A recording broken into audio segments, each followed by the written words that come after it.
My Family Thinks I'm Crazy, a podcast where I, your host, try to give you some tips on how you can explain all this weird, wild, crazy conspiracy stuff to the people you love most. Because that's what I've been trying to do for the past 10 years with no success. I've been telling everybody that our government is shady, but every time I do, my family thinks I'm crazy. The hollow earth, UFOs, aliens invading, fluoride in the water, they swear skies daily. When I talk about these things, they think I'm crazy. There's no escaping anymore the evil that we're facing. Illuminati mind control, they're sacrificing babies. The end of days, but anyways, my family thinks I'm crazy. What, they don't want to listen to you? No, they don't want to listen. They don't want to hear it. They're just like, oh, here we go, Mark. Off again with your... Mark being Mark again. Yeah. So, that's the thing about podcasts is when you're on the air, and it's like therapy, If I can't talk to my family about this stuff, I'll talk to you, Matt, and all our listeners. You'll just tell your whole podcast. Yeah. So who are we talking about today, Matt? They think that I'm crazy. They really think that I'm crazy. They really think that I'm crazy. My family thinks that I'm crazy. For aeons, conscious beings have marveled under the rolling celestial quilt floating gently in the onyx, ink, obsidian, black abyss. Wondering, dreaming, wanting, stories were told, myths were lived, and the infinite conscious isness was and is and always will be, and was told in story, without veil, without doubt, until true darkness befell the human world, and the stellar lines that once traced the crystal matrix web of shining coruscation slowed down to the speed of light. Those lines became sleek raven feather chains, gripping the planet, keeping us imprisoned in our archonic cage, and the stories lost their meaning. In this darkness, brave, scientifically focused minds have dared to question the patriarchal archonic storytelling paradigm gatekeepers, Copernicus, Galileo, Bruno, Cardano, and many more. And although today's guest is no martyr, he has certainly suffered from the Church of YouTube's royal thought police, and at this point, he should wear it as a badge of honor. In the vein of Copernicus and Bruno, our guest has his own radical scientific revelations that may inspire your own radical re-examination of our sun, moon, and stars. Here at last, Crrow777 joins me, Mystic Mark, here on the My Family Thinks I'm Crazy podcast. Thank you for tuning in and enjoy this interview with Crrow777. Vegas was built on the law of large numbers and the wisdom of the crowd. We go to a county fair and we pass this table and there's this big mason jar full of gumballs. And there's a sign there that says, guess how many gumballs, whoever gets closest to the actual number will win $1,000. So all these people are coming. Well, I think there's 500. Some people are ridiculous. I think there's 500,000. Some people are ridiculous the other way. I think there's 100. Clearly there's a lot more gumballs. By the time a few hundred people have guessed, when you average every guess, you're within about 10-20%. When you start to get up into thousands of people, you're within 1%. If you do it long enough with enough people, you're on the money every time. How can that be? That's wisdom of the crowd. That is such a low level of achievement compared to what AI can pull off now. Because everybody is interacting with the idea of gumballs. In other words, my guess is directly related to the gumballs. What AI does is derives things like when you will die from information that seemingly has nothing to do with when you will die. AI is a nightmare world coming. And people like to say, well, what is the new world that might get here? I would suggest to you that is technocratic communism. It's just communism with the worst police you've ever seen, because AI is the police. The cell phone in your pocket is the police. The digital realities of our time are the police, and you can't cheat because data is data. This doesn't have to go badly all the way through, and any individual can have the power to pull themselves up and out to some degree. We're going to have a tough time, though. I think that's pretty certain. We're going to lose a lot of lives. Having said that, all you have to do is not accept things that are unacceptable. All you have to do is try to find others of like mind, have compassion, respect the creation, pray every single day, and give thanks for what we've been granted here. And never forget that at the zygote, 9 months before your birth, you were granted the most precious of gifts, the divine spark, free will, and you were given beneficiaryship of this creation.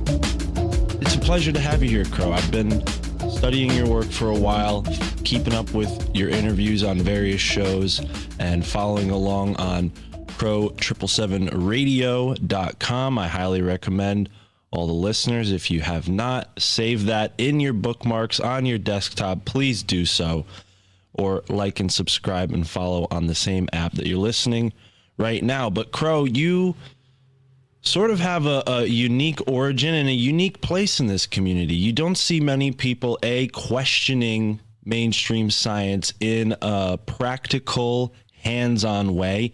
And then you don't see many people going and questioning monumental things like, hey, I'm actually starting to question whether or not the moon is real. And like I said, I've been following you for a while, so I'm with you. I'm there with you. But if there's anybody new in the audience, can we maybe start at the beginning and when you started to say, like, I am not okay with what they're telling me the moon is, and I'm going to start looking at it myself. When did this begin? Well, first, let me start. Thanks for having me on. For everybody listening, there's one of those ground packing machines going in my backyard right now, so I apologize if the noise leaks in. I quit working for corporations after I lost my job due to September 11. It was, I'd won the President's Award in that corporation, the highest honor they give, and I was fired a short time later with most of the staff. I then went freelance, and then when the economy crashed again around 06 to 08, I said, that's it. I'm never working for another corporation again for the rest of my life. And I had been freelance, and I decided I'm going to do what I've wanted to do. I broke out my telescope, and it all started on a supermoon in May of, I think, 2012, hard to remember now. And we saw all these bizarre triangular objects transiting the moon for a long, long time. I had my family over, and I thought, wow, I've got to get a camera on the scope. Tomorrow I'm going out to get the stuff I need to do that. And I did it, thinking, you know what, I'll shoot another year. I'll never see anything like that. Fate would have it, was not that long before I started to shoot things, but I was putting in the time. There were 8-hour nights. There were 12-hour nights. It got to the point where I was filming with a telephoto all day, and then with the telescope well into the night, and didn't know how I was going to pay my rent. I just walked away from everything. I didn't care anymore. I'd had it up to my eyeballs. And then the fateful day of the real fall equinox in September of 2012, I accidentally shot the lunar wave. And I held on to that for a year because I had been a webmaster. I knew censorship was coming. I knew way back then, I knew what social media was going to become. And people kept bugging me that I had shown the film, please open YouTube. And I didn't want to do it. Finally, I gave in about a year later. And in the fall, October, I believe, of 2013, I posted the lunar wave, and hell broke loose. It was unreal how quickly I was not allowed to live as I had. And then within a month, the flat earth thing bubbled to the surface rapidly. And many of the people in that community were referencing the things that I had shot. So that's basically how it all started.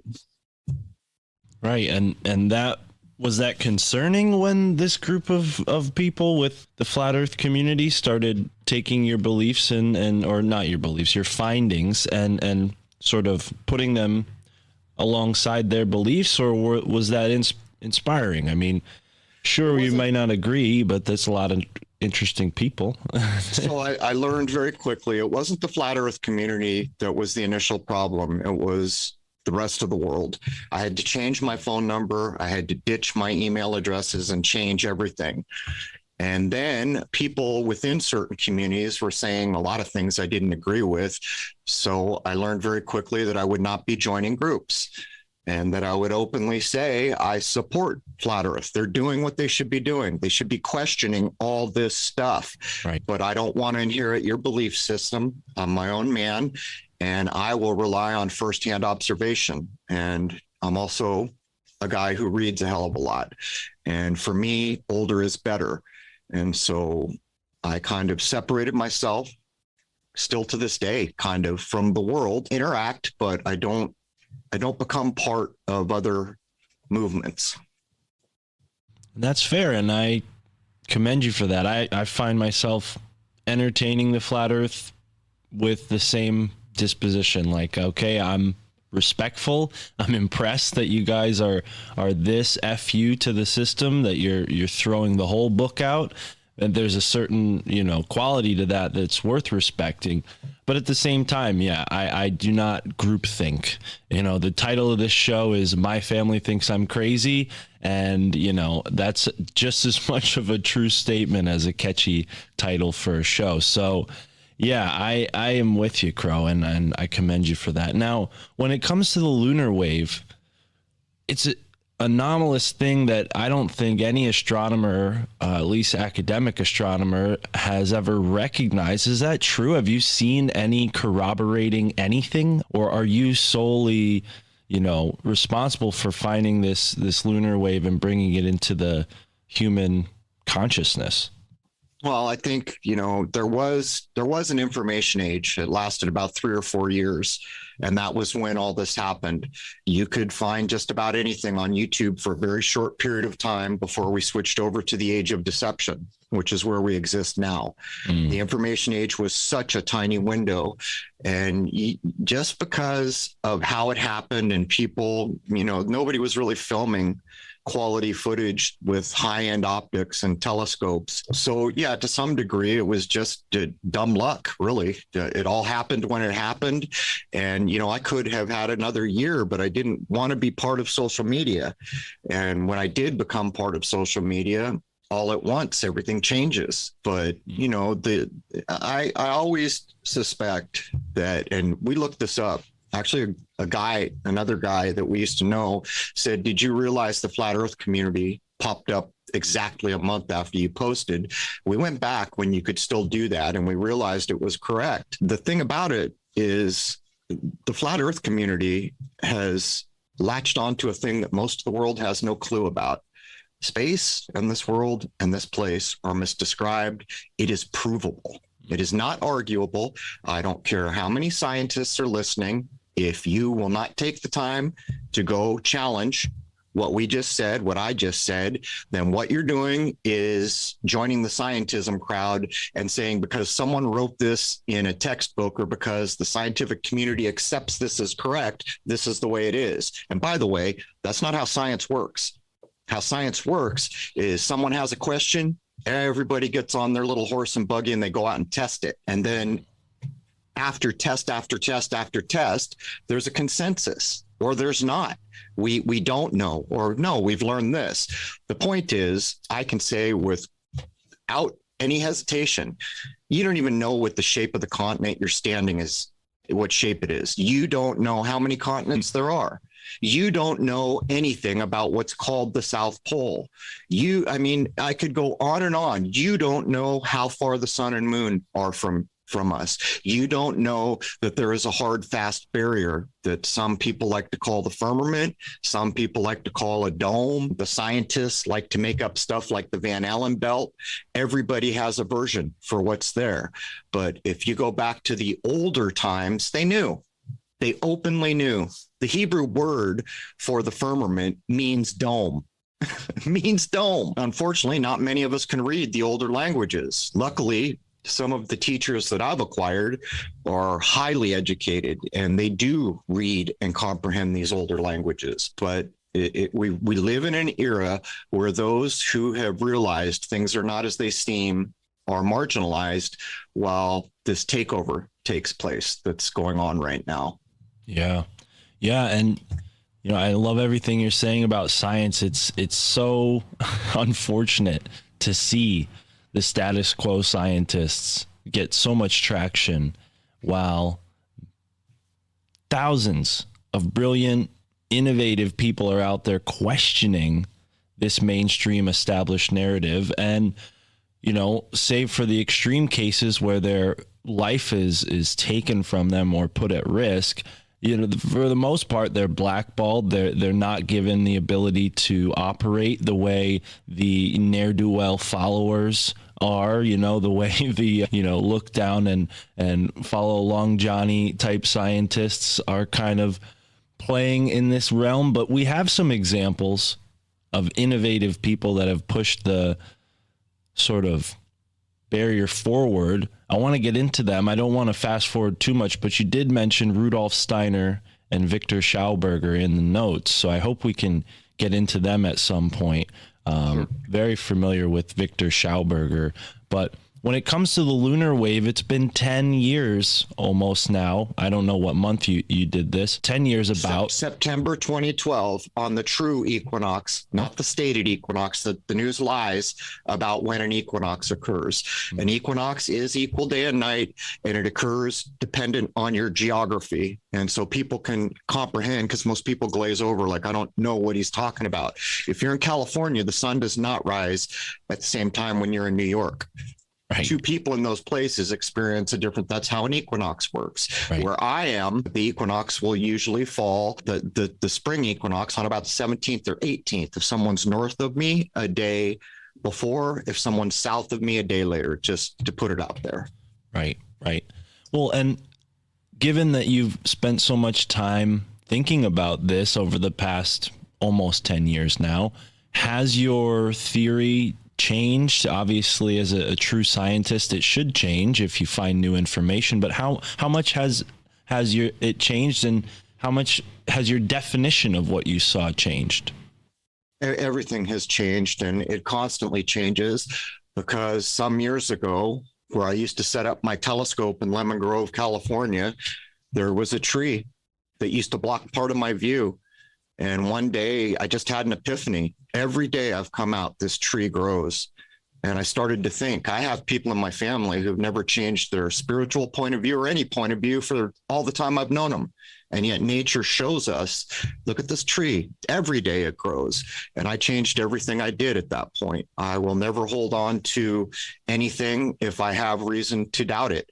And so what I know this month is not what I know next month. And to be honest with you, I don't really remember who coined Lunar Wave. Maybe it was me, maybe it wasn't. But if I was going to rename it today, knowing what I know now, I would call it a firmament wave. It's been filmed in front of Jupiter, Saturn a number of times. And so that's basically the path of the ecliptic, or, you know, the rough division of the sky where the sun, moon, and so-called planets go. It's been filmed there. At first, I was convinced, hey, man, this is peculiar to the moon. And I had it in my head back then that it was probably tied to the equinoxes in some strange way, because just the way the filmings had happened. I ended up filming it 5 times. And actually what happened is I filmed it, hell broke loose. So many people saying that I faked it, which was ridiculous. And, you know, anyone who studied the film, it was a couple things. If you studied the film, it was provably a filmed event, provably, because of the camera pan. But the other thing is that I filmed it the second time, or the only known second time. I think there were other people who had got it, but just nobody realized, I think. But a year and a half later, I filmed it at the other equinox, or near the other equinox. And then hell broke loose all again, because here I am, the only guy who everyone thinks has filmed it twice. So clearly I'm faking it. And over time, you know, a lot of other people filmed it. And when it gets filmed in front of Jupiter and Saturn, that's a huge, huge tell. Because one thing, when you look up at those luminaries, it's a tiny dot in the sky. When you put it in a decent sized scope, the dot's a little bit bigger, but the speed at which those waves went across that tiny little protrusion of light in our optics, that's a telling thing. But I suspect at this point, and I can't prove it, but with all I know, I suspect it is a wave in what we call the firmament. And it's so astounding. I really, you know, I really can't dismiss it given the blind acceptance from the majority of people. I mean, if we were living at Crrow, if we were living in a world where everybody had their own adjacent theory to Lunar Wave, maybe we could, have some arguments here. But when you've demonstrated on film numerous times this phenomena, and still it doesn't even make its way into the universities or any sort of research groups, it goes to show what's going on here. There's an embargo against discovery. We've reached, like you said, the cap on the age of information, and unfortunately we may be in the age of deception. And you and I have both had this guest on, Mr. Michael Hoffman, very, very interesting guy, sort of a legend in my opinion in this community. And he's talked about how the nuclear tests down there in, I think it was Nevada, site, right? White Sands, New Mexico, right? New Mexico, yeah.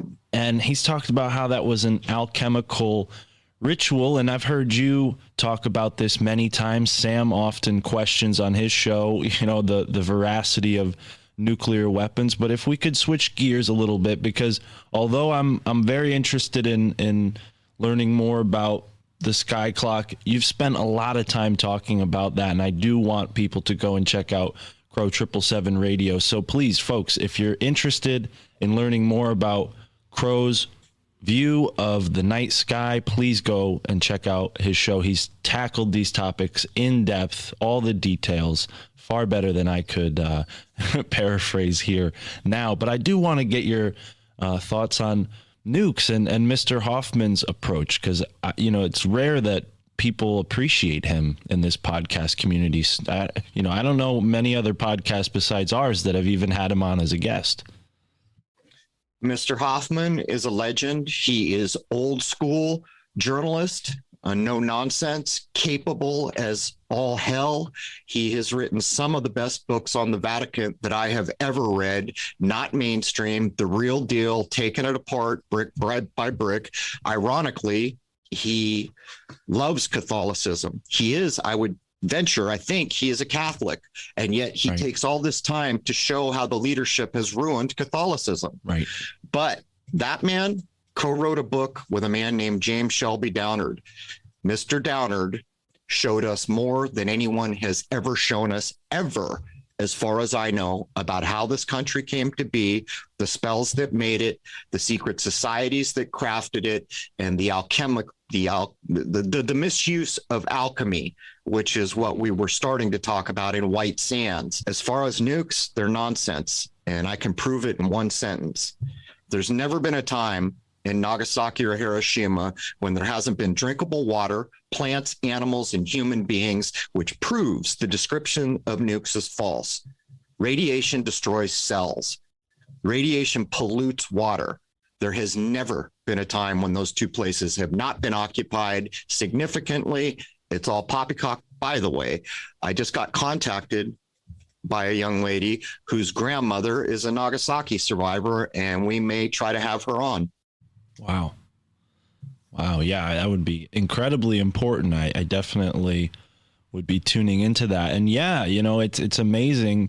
I actually had a guest on recently who unfortunately doesn't share our opinions, will probably disagree with us, but that's okay. We're not here to agree with everyone. But they mentioned that they left California after the Fukushima thing because fish was such an important part of their diet, and they moved up to Maine where they could still have access to what they thought was fresh water, clean, healthy fish. And I mean, going back to this, brain information age, fat and meat, proteins are essential to brain health. And now they're telling everyone, oh, stop eating these things. I wonder what that does to the collective consciousness at large, Those folks you just mentioned got out of there just in time. I'm so happy they got out of California, because right after they left, millions of people ate that fish. And as we know, there was a mass die-off from radiation poisoning. It's all fear. It's what's driving our world now. There's this invisible thing that you can't see, radiation, COVID, whatever I want to call the next monkeypox, whatever the next thing is, it's imaginary. And the fear of the world mind helps belief set in. Belief is the enemy of knowing. If you believe things, it's generally because you have done zero research and you've made a decision. I'm going to believe in this now. The real catch-22 is for a lot of minds, once you've chosen to believe in a thing, it's very difficult to unbelieve a thing. But, you know, that I remember the fear porn. I was in California when they did the land grab called Fukushima. As a matter of fact, there was a guy. This was right on the cusp of when everything was going to start getting pulled and censored and search returns killed. Guy goes to Fukushima wearing flip-flop shorts, local Japanese man, puts a camera down at the gate that says, don't cross here. You can see a clear shot all the way down to around the facility that's supposedly white hot with radiation. He goes down there, walks around for an extended period of time, walks back up to the camera and shrugs his shoulders. That video lasted a week or two. This is fear. Right. Fear drives our world now. Right. And it also proves another thing. Adults are becoming scarce in this world. It is easy to scare a child in a dark room. It's not so easy to scare an adult under the same condition. This is all based on fear. And if you logically break it down, it's based on things you can't possibly see or detect. So they have you afraid of a thing that you can't even prove exists. Right. And by the way, if you set out to prove it exists, you're probably going to end up in one of the camps that are recognizing that this is poppycock. Yeah. Yeah. And, you know, it's these invisible enemies that are encroaching on us. And it's like this MK Ultra thing, man. And I want to go back to alchemy because you mentioned James Shelby Downard, and you're absolutely right. Very prolific, seminal work with this King Kill 33 and all the other stuff that they parse through with Michael Hoffman's. But the alchemical manipulation of the collective consciousness seems to be at the heart of what we were just discussing. They're playing with the, you know, biochemistry of our minds, you know, pumping them up with adrenaline and fear, and then, you know, giving us this relief in the form of daddy government or mommy government here to save the day and fix our imaginary problems. It's a hell of a time. And if an act of God or adults don't stand up pretty quickly, we're going to be in a tough place. We're already on, we're already on a road where there's a lot less of us, and there are going to be a lot less of us. What Downer did was he proved that how this place has come to be is so far from what we read in our history books and who these people were and how things were named and why geography, what he called geomancy, matters, why words have meaning, and why magical spells can actually work. It's the misuse of alchemy in one way. Most people think alchemy is, oh, some guy wants to turn lead into gold. Well, yeah.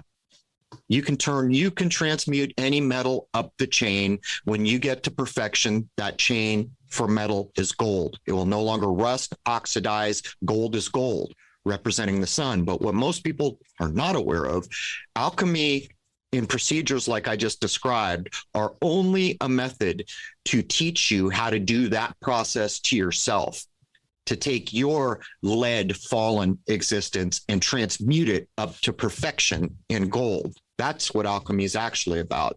So when you get someone misusing alchemy, as they have done, they go through the Negredo phase, which is breaking everything down. One of the big things that people might be able to recognize is revelation of method. That wholesale. We probably would have had no clue had it not been for Downard and Hoffman what revelation of method is. And it's sneaky beyond sneaky. So they do a thing like 9/11 and they deny it. And people start to catch on, this is fraud. And over decades, people point out all the reasons this is fraud. Then sometime in the future, they come out and say, yeah, you were right. It was all fake, but you guys all agreed to it. You knew it was fraud and you did nothing about it. Therefore, you have given us your tacit permission. We have collected it, and that's a done deal. And that is the most powerful thing you could have given us. This has happened time and time again. And it feels to me like we're at the point where pretty soon, maybe December 7, Pearl Harbor is going to be admitted to be the fraud that it is. The JFK pantomime, that will be openly admitted for what it was. And when that happens, you are in a tight spot because it's done. They did this thing. They lied about this thing. They changed the entirety of the course of where our trajectory was headed. And then later, when they admit, yep, you guys knew it was wrong. You did nothing about it. There's no adults in the room. Thank you for the permission you've given us. And now we're on to the next thing. And you're still suffering from the first things we did. That's kind of, in a poorly described nutshell, some of the things that Downard and Hoffman provided us. Oh, don't give yourself that. I can't come close to the journalistic integrity of Mr. Hoffman, his vocabulary, his schooling, his journalistic integrity. I can't come close. Well, the listeners of this show, they're familiar with Hoffman, and you do a good job of paraphrasing Crrow, so don't discredit yourself too much. Now, I wonder, when it comes to the timing of these things, because we both know how, detailed the King Kill 33 ritual was. I wondered if it lined up with the age of Aquarius, and having you here, Crrow, someone who knows as much as you do about the sky clock, do you think that this concerted effort to obfuscate our understanding of our relationship with the sky and the natural cycle and rhythm, do you think that was a sort of prerequisite for them to have this control over us, disconnecting us from the natural rhythm? Of course, it started openly. The first time we're probably aware of it is the Vatican. They suddenly make up a word pagan, which basically means, if you look at the definition, someone who's living close to nature. They make these people less than, evil, a problem, persecutable, because they're not in lockstep with what the church is saying. So these pagans got to go. What you're looking at is the separation of human beings from the natural cycles of the world, or another way to say that is separated from the creation. When I wake up in the morning and I go outside, everything I see is the creation. When the sun goes down, I look up, everything I see is the creation. And we have been wholesale separated from it. And the way it was done was through hypermaterialism. Well, you don't need a campfire anymore. We've got heaters. Want a heater? Here's a heater. Would you like to go see your aunt 500 miles away? Guess what? We got cars now. Here, grab this car. By the way, you don't got to grow your own food anymore. We got supermarkets. And by the way, the people that grow the food for the supermarkets don't give a damn what season it is. So you want a banana? You can have a banana year round now. But we hit 2020, didn't we? And now the piper's going to get paid. How do you guys like your car? Can you make a car? I don't think you can make a car. We can make a car. So here, would you like a car? And by the way, there's a new cost. Almost your soul is the new cost. You show me your Vax passport. You show me whatever the hell I want to make up if you want to use these goods and services. You see, the communities that were almost unaffected, like the Mennonites and others. Matter of fact, we did a show where one of our guests is very tight with one of these communities, and he went in and he taped it on his phone. And he asked, how come your community is unaffected by COVID? And the old man looked at him and said, because we don't have TV. What does TV have to do with the disease? You see where this is going. So what's happened here is the creator of this place, this realm, made us all beneficiaries so we could survive. It will give us everything we need to survive. But he gave us the divine spark, or maybe I should say the creator gave us the divine spark, free will, and made us beneficiaries. And we've squandered it. We've squandered it to the point where we're in dire straits for some period of time now. And they have obfuscated the sky clock, which is the arbiter of everything that happens here. It's the only reason time exists in a measurable way. When your wristwatch or your cell phone tell you it's not noon, it's not noon. It's an approximation. Noon is when the sun is at solar apex for the day, and it varies every day because the sky clock is varied. But to prove my point, the foundation of what it means to exist in this place is at the micro, there will be some period of light and some period of darkness. What causes it? Sky clock. On a slightly more macro, there will be a really hot part of the year a cooling part of the year, a freezing part of the year where you better have your crap together or you could die. And then there will be a renewing part of the year. What causes it? Sky clock. You don't need to know anything more about the sky clock to comprehend what I have just told you. When you go down to the beach and the horseshoe crabs come in to replicate, which they have done for millennia, what's causing it? Specifically the moon, generally the sky clock. The claimed largest living thing in our world is supposedly at the Great Barrier Reef. There is a time, and I think it's November, every year when that entirety, mass of life, biggest mass of life, replicates. What causes it? Sky clock. So now you can start to grasp what was done. And the sad part is we did it to ourselves. I don't want to go out into the field and have to weed and hoe and plant and harvest. I'd prefer to have a grocery store. Unfortunately, that grocery store is owned by a multinational corporation that is now making a run on the world. Government schmoverment.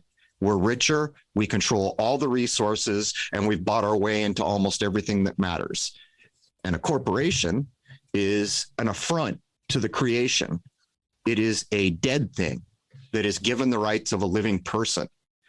Even the word tells you what it is: corpse oration, the speaking dead. It has no concern for living men and women. By law, it has to make more money each year, and they have to so-called feed the corporation. By law, better every year. You could be removed from a board if you don't treat that corporation in the way that will allow it to make more money and more money and more money. And there will never come a time when a corporation hits its peak productivity, where it's the best it can do, and the CEO says, guys, we've done it. We've reached the Mount Everest of corporations. Everybody stop. We are at the plateau of how we can operate. Never happen. It will continue to push on and on, past its best, past everything. Just keep pushing, which is how I knew what social media would do. I wrote the about page at Crrow777radio.com in 2013. The entirety of my about page is about freedom of speech. No one around me had any inkling. Most people around me had no inkling that the free speech was taken over. It was the new public square. The multinationals own it. So how is it that all these Americans that came up saying we free speech is our basic right, and it just evaporated overnight? And it, we used goods and services from a corporation. Right. Sorry, I got interrupted there, but sorry, that was a long soliloquy.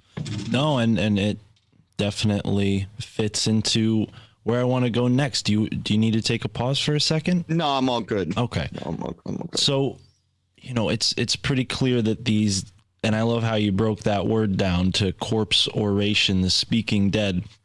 It's clear that this is a sort of satanic influence on the planet, this corporate, corptocracy, we should call it what it is. And we see people responding to this by getting closer to nature. And as you know all too well, part of the deception is fooling us into thinking that the earth is weak and we've controlled it and we've dominated it, and we've squeezed it dry. It with a red button, right? We can destroy it with a red button. No, you can't.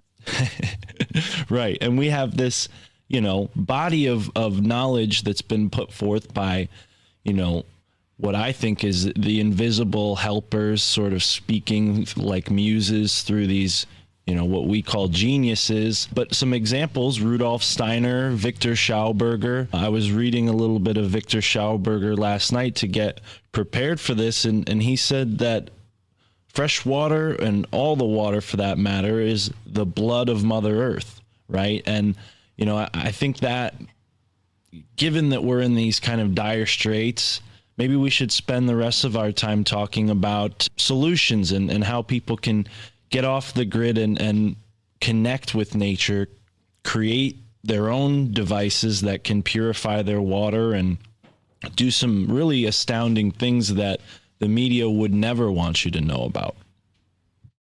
Well, that's, nobody I know has a crystal ball. Well, actually, some people may sort of have a crystal ball that are much higher than I am. You've got to separate from the goods and services. The goods and services have been taken over by the talking dead, corpse orations, and there's going to be new prices for those services now. Like, did you get our poison shot into your vein? Here, block your spirit. Cover your spirit. Put this mask on and cover your spirit and breathe your exhaust fumes all day long. That's healthy, right? Every doctor in the world should know that's beyond the pale. And yet, what do we see? So getting your own food, becoming more self-sufficient, that's the only way, unless things change. This whole thing could implode under its own weight. It's run by jackals gone wilder than I don't know what. And, you know, we know how that acts. Maybe there will be an infight by the people pulling all the strings at some point. Maybe the Queen Mother, that old bag of dust, will drop dead. Who knows what will happen? An act of God. But if this continues, look at the Mennonites and other groups like that. There's only one reason they're unaffected. They make their own stuff. They do not require goods and services, and they sure as hell didn't get into the tracking device that's in every pocket listening to me right now. That device will be the bane of your existence if we keep on where we're going a short time in the future. It will track everything you say, everything you write, every image you take, every step you take, everywhere you drive, everything. It's a bug put in your pocket, but much worse than a bug, because the data collected will be data mined automatically by AI, and they'll deduce whatever they want. I did a show on AI when the first really good book on AI was published by a lady named Shoshana Zuboff. The name of the book is The Age of Surveillance Capitalism. It is thick. It's about 3-4 inches thick. And when I went through that, everything I'd been saying was not only confirmed, but it had gone far beyond. And how I try to describe it is, well, let me tell you the tale. So they're making AI and they want to beat someone playing checkers, and they work and work and work and work. And finally, the AI beats a guy playing checkers. They do all these other things. Finally, they want to take on the chess master of the world. Most people remember this. They fail. They win a game, they're still not taking it all, and then all of a sudden, they're taking it all because the AI learns at a clip that a human being cannot. And then they realize the game of all games, which will prove whether AI can do where they're aiming it, is a game called Go from Asia. The number of moves from the get-go is astronomical, and they can't do it. They keep trying to beat it. They have their code writers and scientists assisting the AI. They cannot beat a Go master. So then a guy has a genius moment. Well, an evil genius moment. He says, you know what we'll do? We'll pull all the human beings out of the equation. No more help from the living. We will write code that allows the AI to make more AI to solve little problems along the way. They beat the Go master in 72 hours. And since we know that it is compounded, the learning speed, since we know that once a mistake is made, it'll never happen again. Once a problem is solved, it'll never happen again. The entirety of the internet, it is claimed, will be run by AI by 2025. Now to get back to the point of what's in your pocket. It has been said, I said it before I ever read that book, and in the way she described it, it's far beyond what I was saying. If they wanted to, they could go grab all the data that you have so blindly given away from your library card to your medical records, which, by the way, are no longer protected. HEPA schmepa. They grab anything they want, and they do it with impunity. They get all your records, all your tweets, all your emails, all your everything, and they can deduce what day you will die down to the minute, what will kill you, and in what group of people that makes you, since everyone's been kind of grouped off. That's the claim of AI. And people say, come on, that's nonsense. Well, let me give you an example. Vegas was built on the law of large numbers and the wisdom of the crowd. You can look either one of those two things up. Look up the law of large numbers. I'll describe wisdom of the crowd. We go to a county fair and we pass this table, and there's this big mason jar full of gumballs. And there's a sign there that says, guess how many gumballs, whoever gets closest to the actual number will win $1,000. So all these people are coming. Well, I think there's 500. Some people are ridiculous. I think there's 500,000. Some people are ridiculous the other way. I think there's 100. Clearly, there's a lot more gumballs. By the time a few hundred people have guessed, when you average every guess, you're within about 10, 20%. When you start to get up into thousands of people, you're within 1%. If you do it long enough with enough people, you're on the money every time. How can that be? That's wisdom of the crowd. That is such a low level of achievement compared to what AI can pull off now, because everybody is interacting with the idea of gumballs. In other words, my guess is directly related to the gumballs. What AI does is derives things like when you will die from information that seemingly has nothing to do with when you will die. And AI is a nightmare world coming. And people like to say, well, what is the new world that might get here? I would suggest to you that is technocratic communism. It's just communism with the worst police you've ever seen, because AI is the police. The cell phone in your pocket is the police. The digital realities of our time are the police, and you can't cheat because data is data. Right. And should we go to the law of large numbers? I'm not sure if you were rhetorically asking me to look that up, but I did. I think people should look it up and just become familiar and reason out. This is the old technology. The law of large numbers is old mathematical breakthroughs or genius, whatever you want to call. It doesn't even arrive in the ballpark of what collecting 1 billion bits of information a second and processing 2 trillion of them in 5 seconds doesn't even step up. See, everybody knows when you average numbers, the more numbers you have, the better the average is. Well, now think about an endless stream of data.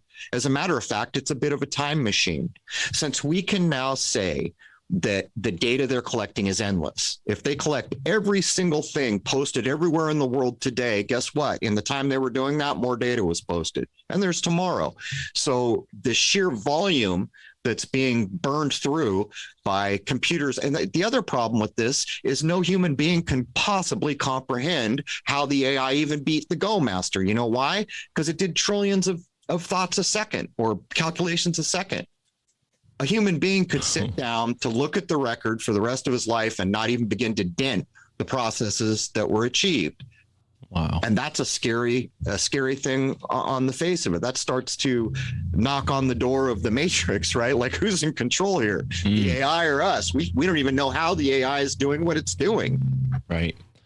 Yeah. And I mean, Crrow, you've mentioned so many important things. I do want to highlight the book you mentioned by Shoshana Zuboff, The Age of Surveillance Capitalism. Definitely recommend people pick that up before it's too late. And when it comes to this whole deception, it seems to me like they're overcompensating, and maybe I'm an optimist, but I feel like even still, with all that you just described, Crrow, they haven't defeated the power of the human spirit. And I know you'd agree with me, but I understand your concern, and you do a great job of relaying this concern in a lucid way so people actually take action in their life, which is something, unfortunately, that many don't, even though there are so many impactful voices like yourself in this alternative community. But if we could get down to the practical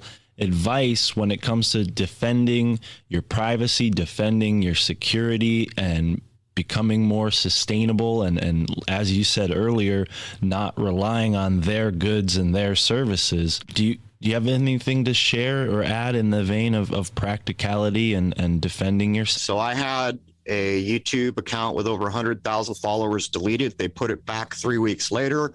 Before that happened, my name gave 25 million returns. After that happened, it gave about 1,000, maybe 2. And what's funny now is it'll give you a few pages, but after the first 2 pages, it's all replicated searches. There's the control of what's gone on. Don't use social media. Don't use your phone to communicate endlessly via text and voice. There was a time when a phone call was a thing you did a couple times a day. There's no need to be giving out this much data. I have they won't let me clear 200,000, which I don't care. I put up 1-minute videos saying, go to my website now. I have almost 2,000 followers, and I have a Twitter account. I do not communicate on either one of them. every description of every video is wishing everyone a healthy, happy, and higher-minded new era. Every title is a roundabout that they can't possibly determine what I'm speaking about. And on my Twitter, it says, hey, man, I put up a new episode if you're interested. Go to Crrow777radio.com. That's what social media is for. If you are letting it check you into the Cheesecake Factory to tell the world who could really give a damn, if you are putting up the finite moments of your life, your family's life, if you are friending everybody in the world, they know everyone you've ever known, they know your closest ring, they know everything. Why are you doing this? For what? For your ego? Now, what I just said is going to be offensive to the millennial group because they've never known another time. But those of us who are a little older, remember, we didn't need all this crap. We didn't need a bug in our pocket. If we needed a phone call, we'd make 1 or 2 a day. If we were a busy person, we might make a few or lots a day, but it wasn't in our pocket every second of every moment. You got to recognize what your data is doing to this world and to you personally. If you draw the ire of someone, they've got your life record in their pocket. They know where you go every day. They could predict where you will be next Wednesday at any given time of the day to a 98% certainty because of the track record that you've left. In the movie The Winter Soldier by Marvel, they told you the God's honest truth. The 20th and 21st century are an open book, and there's a guy who created an algorithm way back in the 30s that taught us how to read this book. And in that example, we will kill millions of people simultaneously because we know through the algorithm there'll probably be a problem 10 or 20 years from now. They told you the truth. And when we get to social ratings, which were already there, it's just not open in our part of the world yet, you will get a text that says you just lost 10 social rating points. Your interest rates just went up. Your ability to rent an apartment may be non-existent, and on it goes. Or you might go to get money out of the bank when we've gone digital. Sorry, you can't have money today. You never renewed your driver's license. How loud is that? Terrible? Oh, no. Like I said, we have a pretty good editing program, so it shouldn't even make it into the final edit. Perfect. So the big point here is we've all lived smoking the opium pipe like there's no addiction. Well, guess what? When you smoke opium, you're going to get addicted. And when you get addicted, to get away from it is among the toughest things you'll ever do. This technical world is no different. The police are going away because now they live in your pocket. So you need to think about how you conduct your world much differently than we've done up to now. And goods and services, make the decision. Are you going to be a hyper materialist, or are you going to be a person with spiritual intent? Because there is oil and water. And as Victor Schauberger proved in Alchemy, water is one of the 4 elements, the philosophical elements that make this creation. That other thing, it's like a drug, except this drug has a police force that comes with it. Right on. Yeah, no. And well said again, Crrow. It's really, really an honor to have you here. I'm wondering, on your thoughts, drugs and the world we're in right now. Pharmaceuticals seem to be the bane of the human mind right now in this society. But then in the same turn, there's certain drugs that seem to offer people temporary enlightenment. Where do you stand on the topic of drugs and cannabis? Are we talking about recreational drugs or pharmaceutical drugs? Well, it seems like cannabis is getting more and more of a corporate thing. I can't say it's a pharmaceutical, although here in the state of Connecticut, they've renamed the strains to Latinize them, and it certainly feels like a pharmaceutical, although I do not patron the government sponsored cannabis shops. I still, frequent the black market. But yeah, whichever you'd like to tee off on. I know you have a lot of opinions about a lot of things. Well, when we went into COVID, one of the essential businesses that stayed open was liquor stores. Why is that? Why is it when you go into ghettos, there's a liquor store on every single corner? There's a reason for these things. And if you have a brain, it's obvious why they're there. The to make people drunk, to make people diminished. The pot thing, when I was a kid, I smoked tons of marijuana. When I got out of the Marine Corps, it was like rocket fuel, and I never touched it again. I couldn't. It was too much. I'd had all these years running 10 miles a day, and there were 5 miles a day in the Marine Corps. And when I got out, I smoked a joint. I stared at the bottom of my foot for 6 hours. It had become very, very potent. So now what's going on? Oh, it's okay. Everybody smoked pot. Well, part of it is because a lot of people who smoke pot are going to sit there and watch TV. That's what they want. Some people will be highly functional. I have friends that smoke. Look at Greg Carlwood at THC. That guy does soliloquies after you know he just did 10 bongs. I can't imagine kneeling a paragraph of text, how he is stoned out of my mind, but clearly it doesn't affect him like it affects me. But my point is, why is it okay now? I'll tell you why it's okay now, because everything will be controlled if they get their way. There will not be a single commodity in this world that is not within their purview and gateway.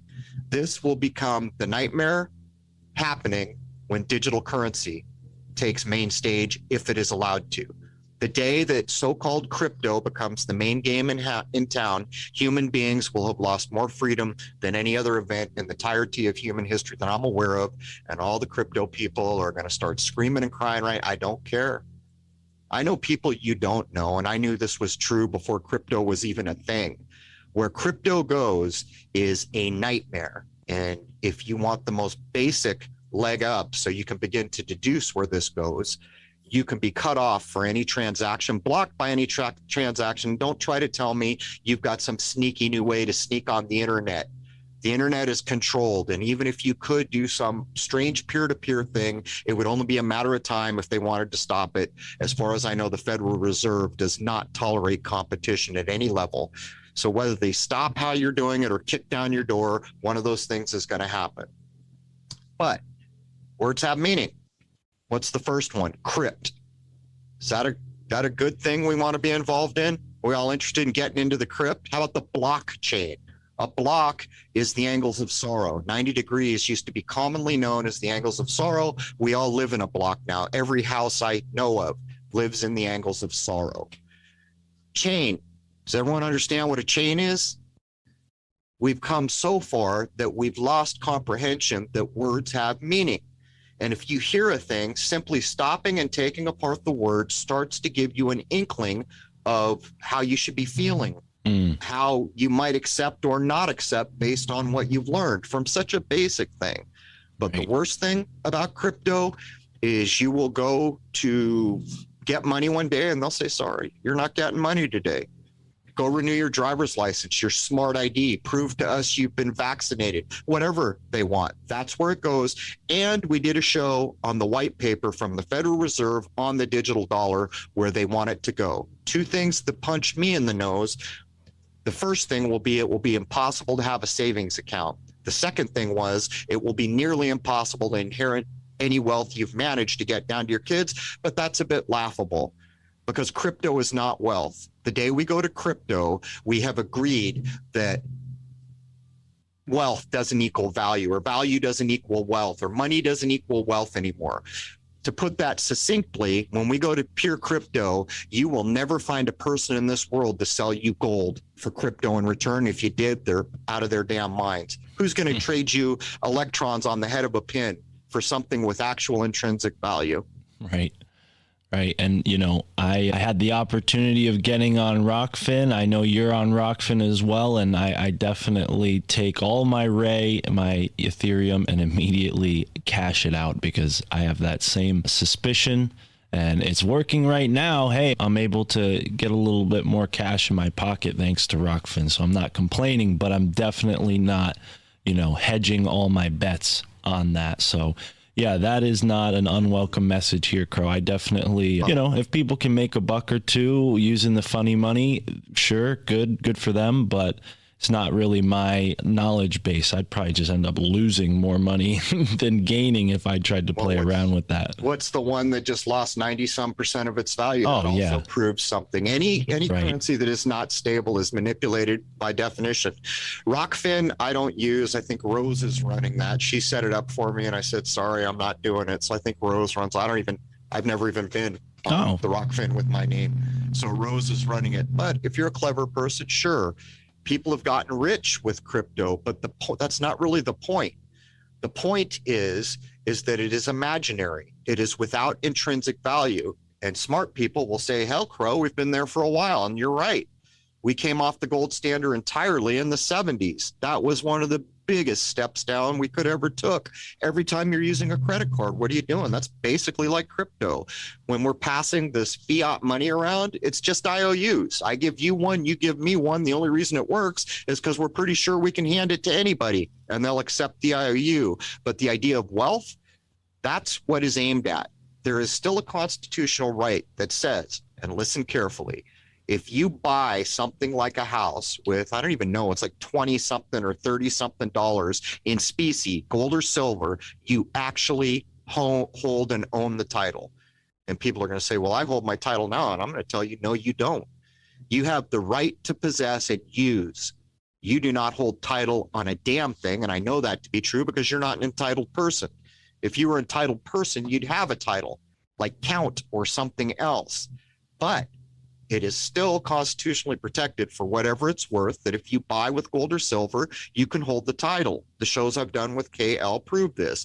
If you're still not following along, how is it that when they build a freeway, they can come into a whole neighborhood, declare eminent domain, and take everyone's property? How is it that when the department of somebody gets pissed off, they can take your kids? It's because of what I'm talking about. You've been handed registrations, certificates. Look up those words. When you register your car, you're basically agreeing that you can hold on to it and use it, but that you don't own it. The birth certificate, it's a very similar thing in a slightly different way. We've walked blindly for a long time now, and now we're going through the fire. This is happening. This is happening no matter what. Even if an act of God brings it to a halt, we're going to deal with what's happened here. There already is many fewer people. How come you can't get a plumber out in less than a month? I've had 2 plumbers in the last 6 months, and each one of them said, we can't hire people to save our lives, and we're offering $5,000 to untrained people to train them up to be plumbers with us. Well, where are all these people that need to pay their rent? We're already in the population collapse, and it's going to become evident, very evident as we move forward. Remember the end game where they're cleverly showing you all the empty cities? Remember Peter Dinklage's I Think We're Alone Now, where everyone's gone? Where'd they go? What do you think all that's about? When you first see a thing, it's shocking.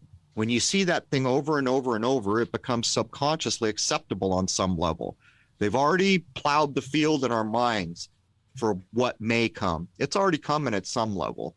But these other things like crypto and money of no value, if we don't demand to go back the other way, then we'll be on our own little places. And the problem with that is I imagine they'll say, you don't own this, get the hell off this land. Right. Where's your title? Right.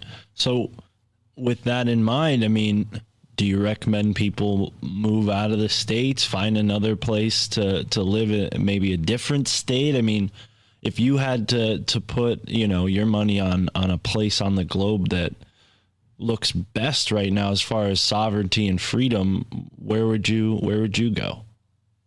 My mentor, Fortune de Saint Germain, speaks of creating the New Jerusalem. He has ideas on this, but what I see is people banding together to try to create their own things, get your heating wood, your food, things like that, band together. If you really want to know where to go, you're going to go to the out of the way places like, I don't know, Minnesota, or, just places that are not immediately mainstreamed. That's one idea. I can't tell you, but what I can tell you is if we group together like-minded people and we do these things, the other thing that will happen is a common sense idea will grow, because right now people are so separated, and then it's interrupted by someone saying some ridiculous thing in a comment or a chat room, whatever it may be. So come together with like-minded people and treat all living men and women with compassion. I don't care if they're your worst enemy. Treat them with compassion. Think of the person you like least in the world, and every day imagine yourself walking up to them and hugging them without being repulsed. That's the opposite of where we're going. right now. And so, yeah, we need to come together. We need to value the creation and the life in this creation above all other things. We need to help everyone that we can help, and do your best to get common sense back online. The entirety of what I've done is based on the idea that we're missing common sense.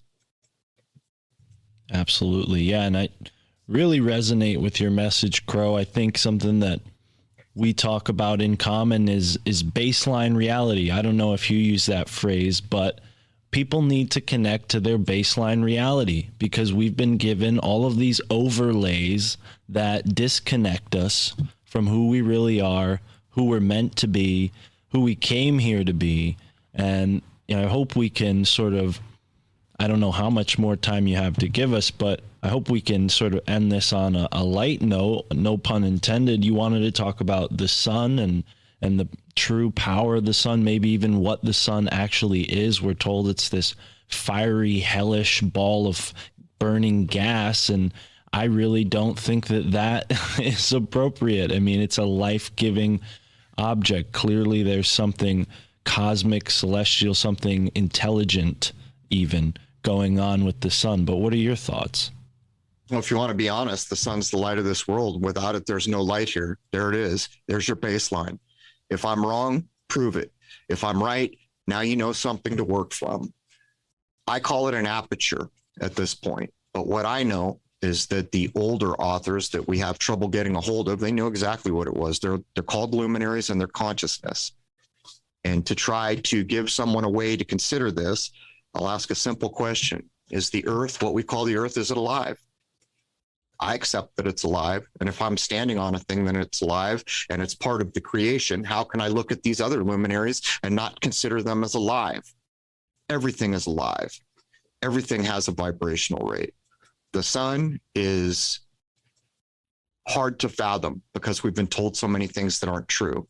It's 93 million miles away. It takes 8 minutes for this light to get here. How freaking spellbound do we have to believe in such nonsense? It takes light 8 minutes to get here.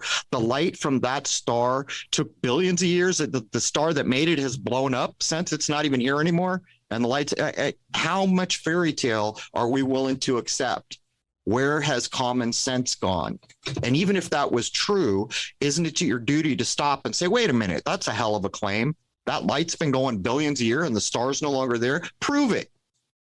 And when you see how they claim it's true, it's not proof at all. It's just a mind warp, all of it. The sun is and always has been a major part of what it means to be here. One of the most foundational parts.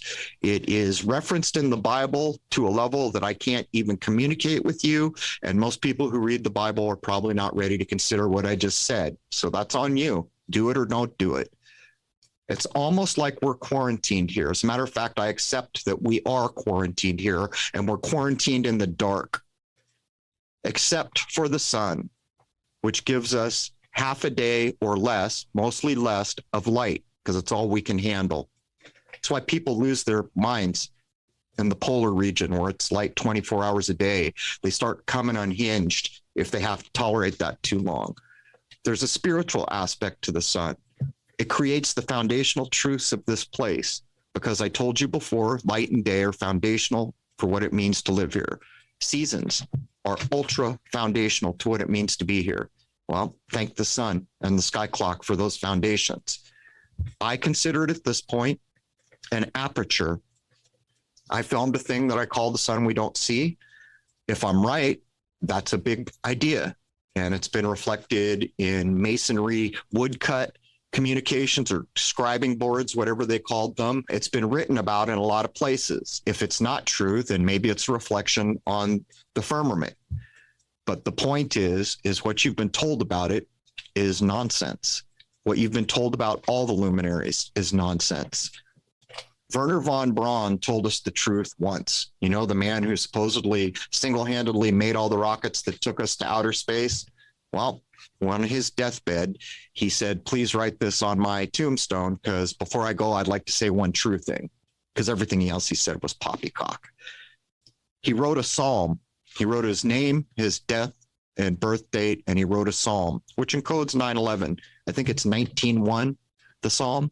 Basically, The handiwork of God is shown in the firmament. Well, which is it, Werner? Did your magical Saturn V rockets take us to the glorious outer space, to these amazing things like the moon, or is there a firmament? Please tell us, Werner. How about you Apollo astronauts who must have been hypnotized when you went into those press conferences and were asked, how did you deal with the Van Allen radiation belt? One replies, I'm not sure we went through it. It's all a put up. You do not leave this place with physical matter. You are tuned to this place. This place seems to be a school where you have to spiritually advance. Maybe when you dream, maybe then you get glimpses outside. If you're highly, highly realized meditative master, maybe then you get to see something more than what's in our atmosphere, this place we call Earth, and on this side of the boundary. Other than that, what you've heard is provably nonsensical.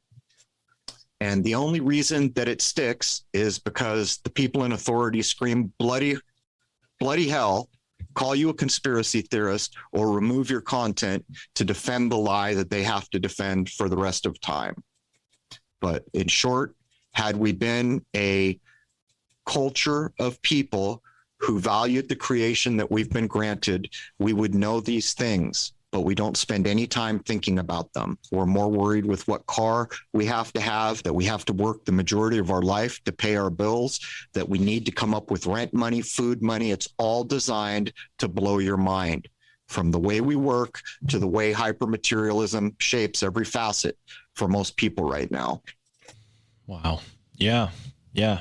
It's a tough spot, and I love what you said about the Earth being in quarantine. It takes me back to an underground rap song by an artist named Cannabis. Actually, I'm not sure if you're familiar, but he started off a song with a sort of poetic sort of thing about us being in a quarantine, and that always stuck with me from a really young age. And the irony shouldn't fall on anybody. You know, people should recognize the irony in the quarantine, specifically after what we just went through. But it's interesting, you know, the space of 40 days is the actual etymology of the word quarantine, and it kind of connects in a strange way to a researcher that I'm very familiar with, a man named Michael Wan, and another researcher named Ross Ben, and the research that they've done about the 40th parallel and how they've set up this sort of, the founders of the country set up this, you know, 40th by the 40th. There's this whole symbology there.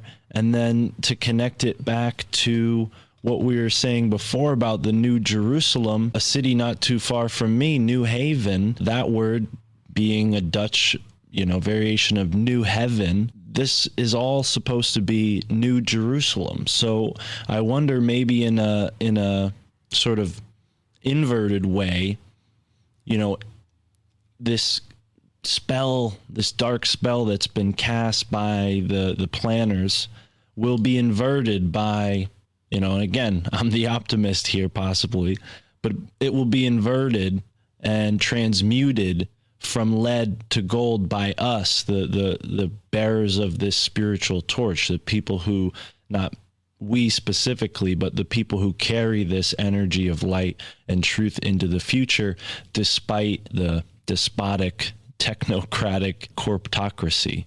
I think everybody needs to remember that everything that happens in this world by authority is an offer. And if you take that offer, you've agreed. Everything is an offer. And if you chicken out and say, well, I would have lost my job if I didn't accept this offer, then go ahead and chicken out.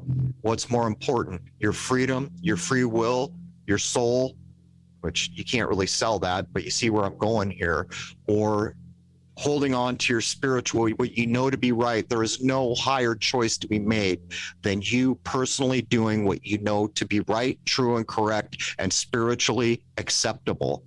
There's no higher thing to do in this world right now. Well, maybe there is one higher thing: to treat all others with compassion. And by the way, there's about to be a lot less others. There already is. We're just starting to notice. It's going to get freaky here pretty quick. How far it goes, that's on us. but there is nothing put before you that you can say no to.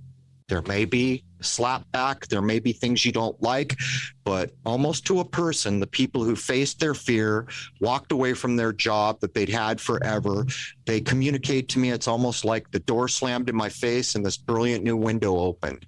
There is always, by universal law, there has to be a way out. You cannot be outright trapped. There cannot be a bear trap put in the woods that is so well hidden you couldn't possibly know there. If you get caught in a trap like that, your universal rights have been violated. Unfortunately, what we see is they'll put a sign in the wood full of bear traps where there might be bear traps, maybe you shouldn't go here. And they think that covers it. That's enough. You've been warned. It's pretty flimsy. My point is, every single thing put before you is an offer. Universal law protects your right to have a spiritual point of view. If you do the right things and you make the correct decisions, it will always be so. I'm not telling you it's going to make life easy, because I think easy life is behind us for a while. Yeah. Well, Crrow, this has been a true honor talking to you here, sir. I know you don't have much more time to give us, but I'd like to read this Anasazi prayer, and I've never done this before on the podcast, but I think it's important and it might resonate with you. Earth Spirit, Spirit of our grandmother, may you live in peace and harmony and dwell in everyone's heart. Earth Spirit, Spirit of our grandmother, may you live in youthful beauty and receive respect and honor. Earth Spirit, Spirit of our grandmother, may your sweet face remain unchanged through time, and may all life give thanks for your being.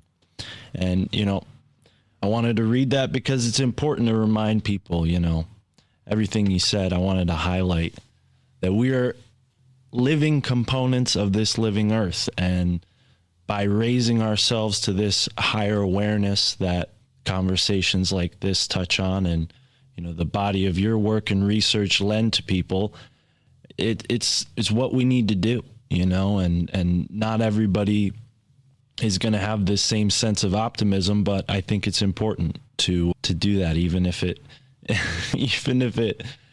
feels like you're, one voice in an ocean of many dissonant voices. But here we are in the now. Crrow, any thoughts that you'd like to end with here on the My Family Thinks I'm Crazy podcast? It's nice to hear that you reached back in time and plucked proof that there were cultures that respected the creation and had compassion for life, because that's among the things that we've lost. This doesn't have to go badly all the way through, and any individual can have the power to pull themselves up and out to some degree. We're going to have a tough time, though. I think that's pretty certain. We're going to lose a lot of lives. We're already losing a lot of lives. In the last 7 days, I have heard every day someone dying of a heart attack or a stroke. And these were young, healthy people, and I don't even need to mention what I know is in common with each of them. They took a terrible offer. Having said that, all you have to do is not accept things that are unacceptable. All you have to do is try to find others of like mind, have compassion, respect the creation, pray every single day, and give thanks for what we've been granted here. And never forget that at the zygote, 9 months before your birth, you were granted the most precious of gifts, the divine spark, free will, and you were given beneficiaryship of this creation. These are critical things. Well said. Well, thank you, Crrow. We'll have all of your links in the description. People can go to your website directly, become a supporter of your work, and get access to the whole shebang of all your content. You got almost 400 and something episodes now. You've got videos there. Obviously, we don't need to get into the YouTube censorship, but that's why we need to support independent researchers and voices like Crrow on their own platforms.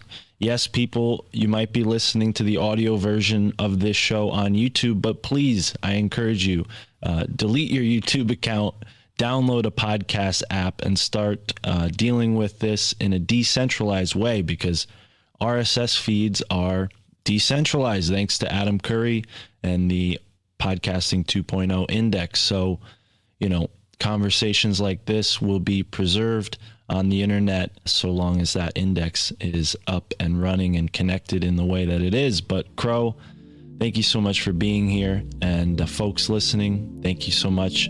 Enjoy the moment wherever you are in the now.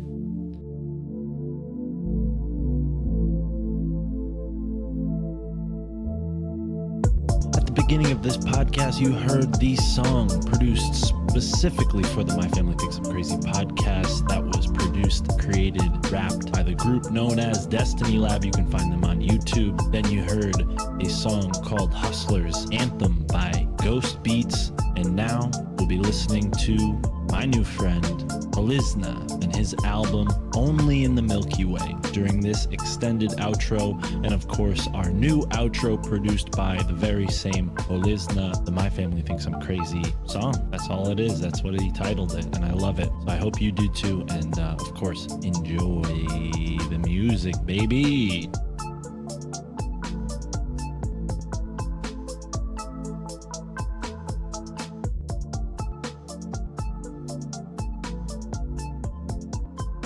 And Crrow777 makes his My Family Thinks I'm Crazy debut. That's right, Crrow777. So many interesting conversations that I've heard Crrow a part of on many different podcasts since I've been a fan of this podcasting world, since I've been a listener, a learner, a researcher of my own.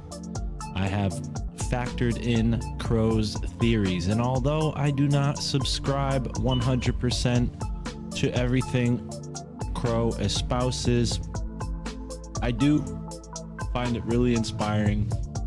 I think not only is it inspiring to see someone question the narrative in such a radical way, but in that radical re-examination is some very sober and sound research. Crrow777 is a unique guy. He definitely seems, you know, this is just my opinion. I could be wrong. I'm not a perfect judge of character, nor do I think I should be. But I do feel like Crrow777 is fairly black-pilled. And yes, I hate using those terms: red pill, blue pill, white pill, black pill, whatever. It's all just another way of separating us, right? So in reality, Crrow and I are both just human beings. Crrow is very focused. He's very particular in the realms that he focuses on. And he's very well researched. He deserves to have the opinions he has. If you put in that much time, why not? Right? Like I said, I don't subscribe to everything Crrow says, but I definitely find it fascinating. It's worth talking about here on this show. And it's about time. I was hoping to get a more optimistic take from Crrow, and we did, even if it only was a couple sentences. Then again, the point of this show is to not see everything from my perspective or couch everything with my perspective. My perspective is just the catalyst that gets these conversations going, and there are better shows that go further in depth and miss no details and all that stuff, and that's great. And maybe I once aspired to be that meticulous with this show, but really I'm starting to realize that what's so fun and so important and so impactful about this show is the flow, the now, the moment, staying present. Those things are important. Yeah, I'm still going to talk about history. We're going to talk about the past. We're going to talk about the ancient past. We're going to talk about the moon, the sun, the stars. We might have people on who say the earth is flat. We might have people on who say the earth is round. It doesn't really have to be one way or the other. As far as our interests on this show goes. So anyways, kind of rambling a bit here, but this is what we stick around here for on the My Family Thinks I'm Crazy podcast, to hear Mark's raw, unfettered, unfiltered thoughts. I'm just chilling right now. It is a Wednesday afternoon, 4:20. We started this at 4:20. Put my 420 blunt in the air. Let's spark it up. If anybody out there just smoked and listened to this interview, here I am 2 days in the past speaking to you a day or two in the future. But if you are on the Patreon, if you are a supporter on the Patreon, you're probably listening to this today on Wednesday, because every time I finish producing an episode of the My Family Thinks I'm Crazy podcast, it goes straight to the Patreon. I always try to do my best to get the post-production after the interview done as soon as possible, so I can get it to the patrons. I don't think you guys should have to wait. Yes, I always release shows on Mondays, Wednesdays, and Fridays. Why do I release shows on Mondays, Wednesdays, and Fridays? Well, you see, I work for an awesome podcast called Tinfoil Hat, and they put their shows out typically on Tuesdays and Thursdays, right? So if you listen to both shows, you could essentially get hooked up and know that you got one new awesome podcast to listen to every day of the week. And that's not to mention, I mean, Tripoli in and of himself is already doing that with the 7 podcasts that he does, literally one for each day of the week, even though he does some twice a week and so on and so forth. But you get the point. Tinfoil Hat, all respect goes to them. If it wasn't for that show, I wouldn't be in this position that I'm in right now. Sam inspired me. He talked me into starting this podcast in a way. I was already way on board. It didn't take much convincing. I was already primed and ready. I was already prepared in the invisible college to do this sort of thing without even really knowing myself that I was being educated in the invisible college. But and I'm talking about a metaphorical invisible college here, folks. Don't start getting suspicious. I know my buddy Ryan Bledsoe believes in a real, actual invisible college, and maybe him and I are talking about the same thing. But me, I'm a little grounded in the physical at this point in my life. I've yet to have any transformative spiritual experiences that involved visions of things that are not normally classified as waking reality or waking consciousness.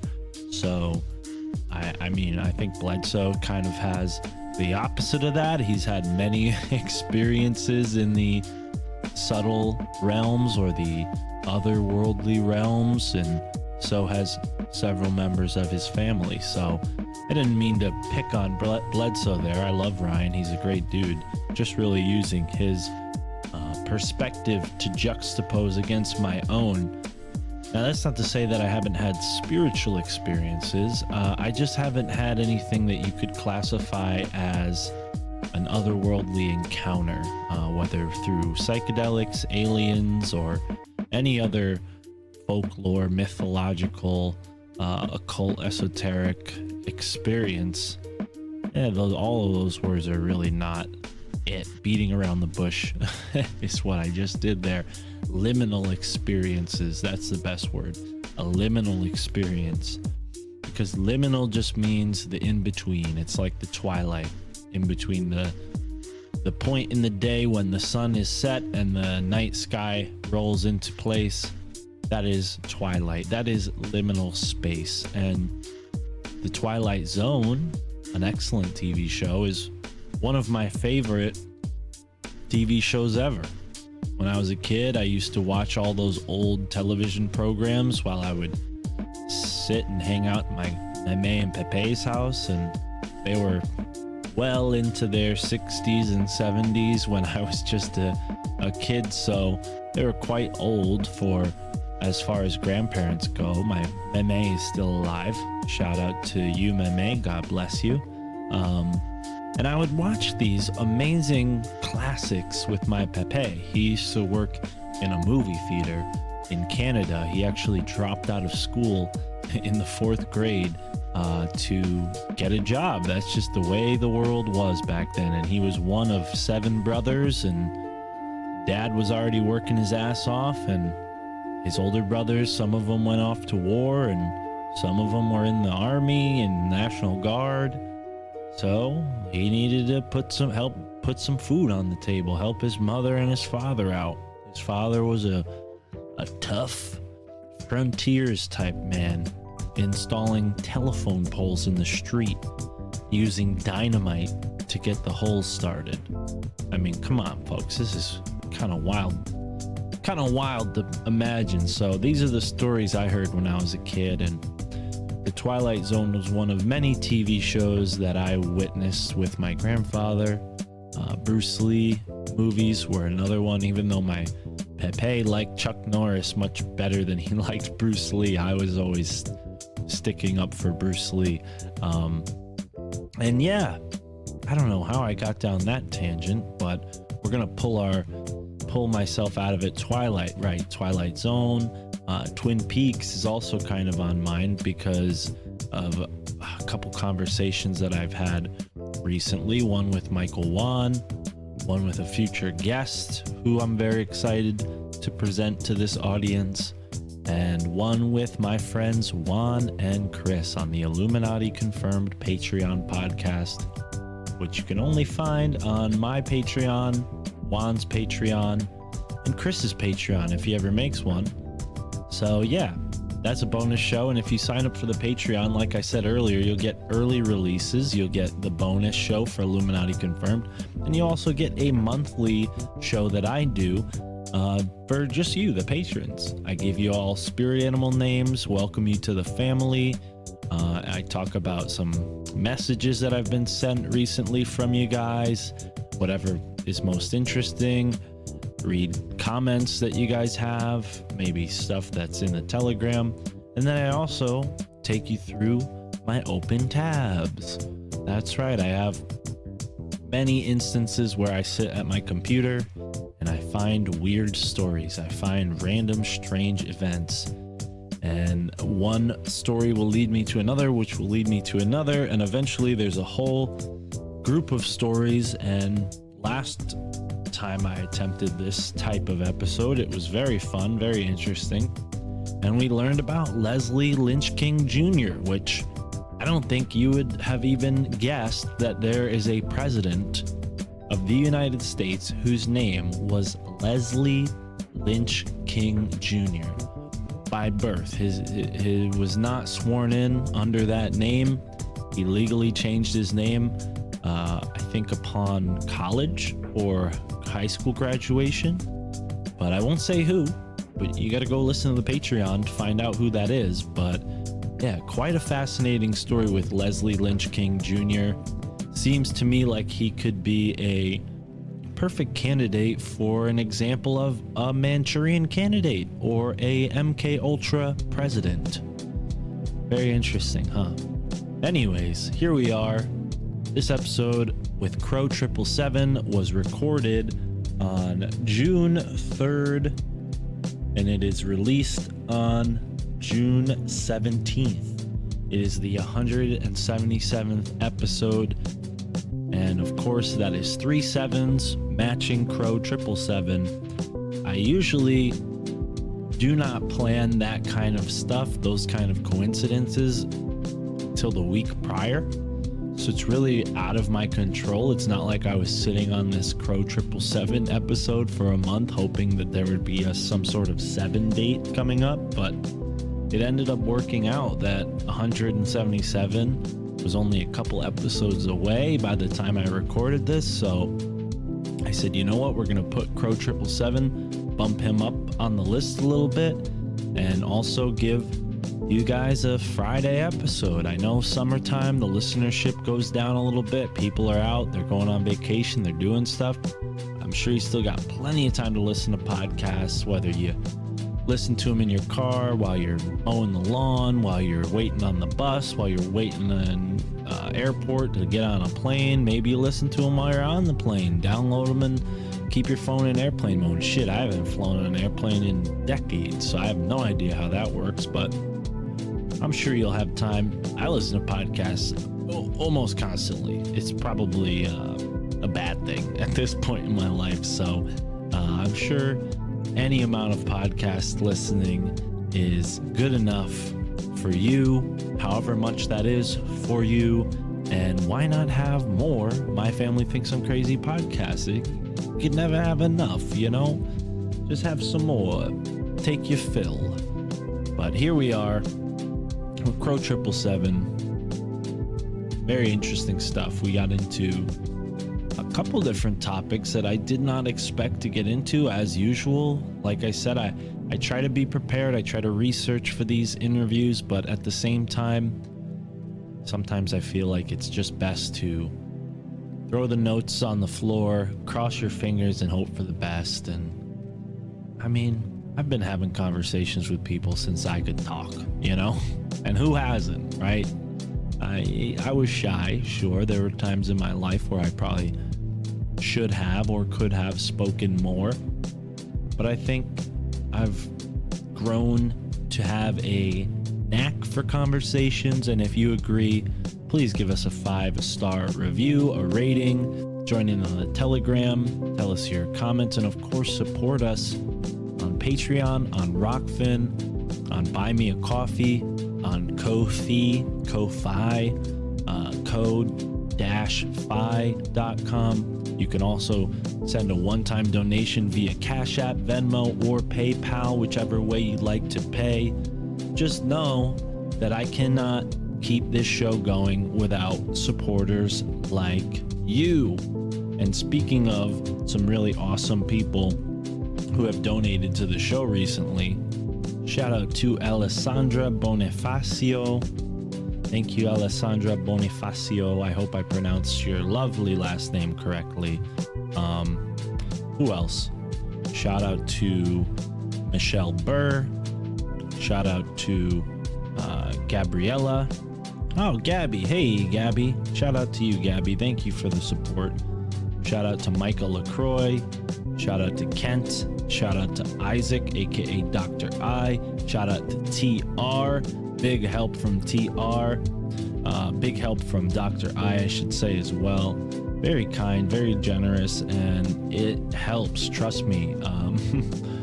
You know, I took a risk. I took a big risk doing this podcast thing, and it's not easy paying the bills right now. I don't see that being the case for very much longer. I have a lot of confidence in myself, my ability, not just to generate income through this podcast, but to generate income through being a podcast entrepreneur.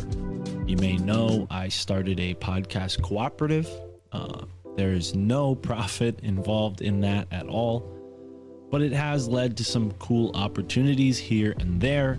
Still working on growing what I do into a more self-sustainable model.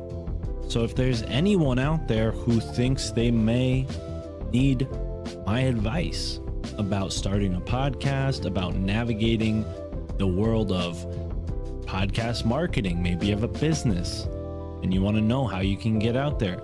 Sure, my audience might not be huge enough to make it worth your while to, you know, throw me some money monthly for a sponsorship. If you're interested in that, please email me. I am willing to do sponsor, you know, in episode reads. For example, I would read it right here, right now, if I had anything to read. We were sponsored for 1 month by a flat earth granola company. Shout out to them. So yeah, I'm not opposed to doing sponsorships. Those are more personal. I've always been against ads. I don't think that ads should be broken into the conversation with my particular show. Other shows, it works. I have no complaints about hearing them on other shows. It's just my show personally, not something I want to do. But I would like to do some sponsor read ads. Not my point though. I do think I can also be a great help as a consultant to really anyone not just for podcasters, not just for creative types, but you know, I've had a lot of life experience, and if you like my perspective, if you like what I have to offer in the form of conversation, I am going to offer up my schedule to do one-on-one meetings with anybody who would like to have a one-on-one meeting. Now there is a cost to you, because I don't plan on wasting my time, and I'd like to filter out the people that just want to tell me how much they love my podcast. Hey, don't get me wrong, I love compliments and I'll take them, but it does become a little uncomfortable sometimes when people are showering you with affection when you haven't met them before. Because trust me, I know, I'm a listener of podcasts too. I know how intimate it could be sometimes listening to a podcast. You feel very close, you feel a personal connection, but unfortunately, I don't know that you're listening to my podcast. So unless you reach out to me and tell me you love it, I don't know you that well. So working on getting past that, and I think this could be a good way to do it, because I do love meeting new people and talking to new people, and I don't want there to be any social barriers between me and anyone. Being a podcast host doesn't make me any different from any other normal person. I just do something that I like, and I do it well.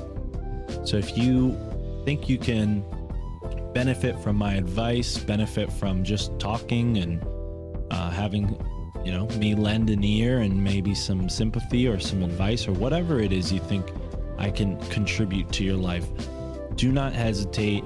I would much rather get paid to sit at my computer and do something that feels fulfilling than go and make money doing odd jobs, landscaping, and all this other crap that I've been trying to squeeze together and sort of finagle in order to afford where I'm at right now.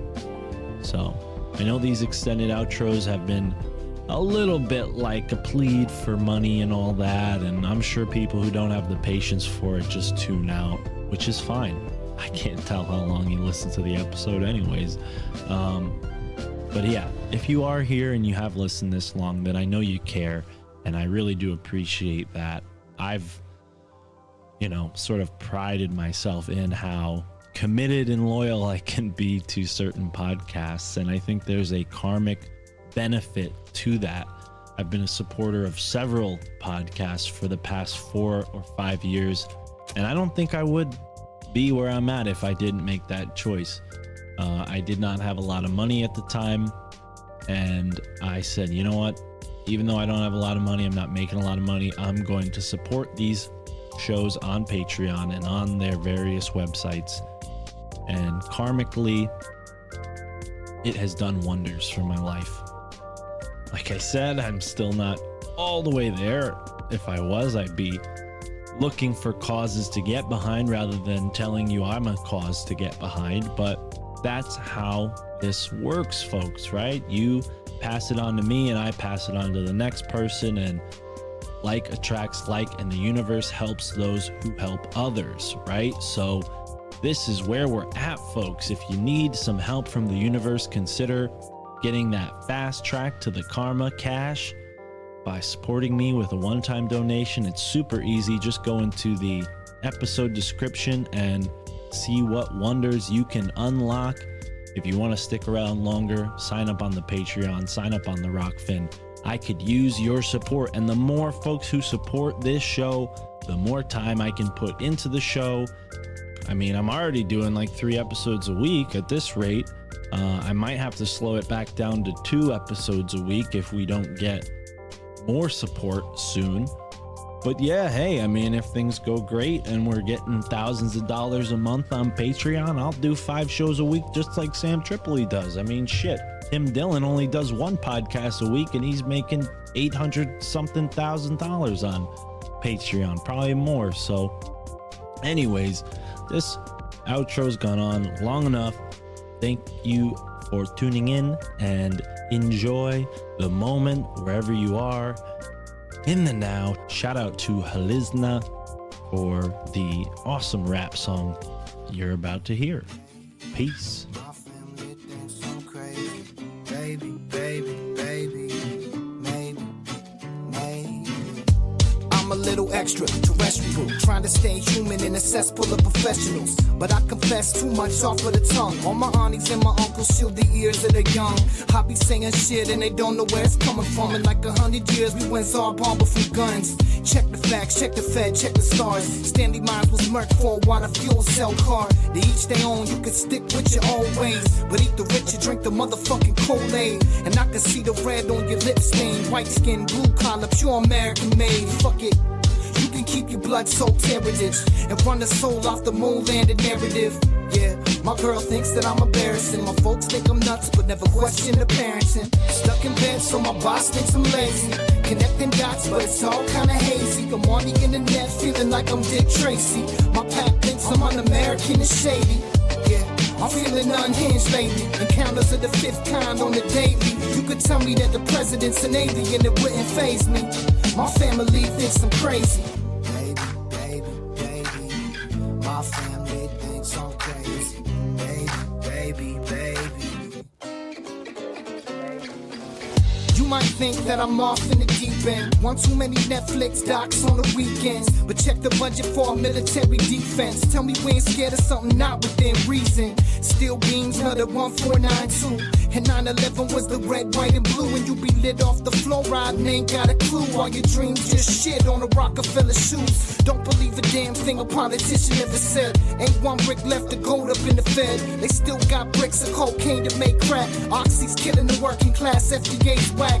Talking like this, got kin talking behind backs. Too much to unpack, so they talk smack. And I'm just trying to converse with my clan, but it ain't fan. So I'm here setting up camp. Stuck in bed, so my boss thinks I'm lazy. Connecting dots, but it's all kinda hazy. I'm on the internet, feeling like I'm Dick Tracy. My pack thinks I'm un-American and shady. Yeah, I'm feeling unhinged lately. Encounters of the fifth kind on the daily. You could tell me that the president's an alien, it wouldn't faze me. My family thinks I'm crazy. Baby, baby, baby. My family thinks I'm crazy. Maybe, maybe, maybe. Just maybe. Stuck in bed, so my boss thinks I'm lazy. Connecting dots, but it's all kinda hazy. I'm on the internet, feeling like I'm Dick Tracy. My pap thinks I'm un-American and shady. I'm feeling unhinged lately. Encounters of the fifth kind on the daily. You could tell me that the president's an alien, it wouldn't faze me. My family thinks I'm crazy. Yeah, I think one thing I've learned is you can't rule anything out. So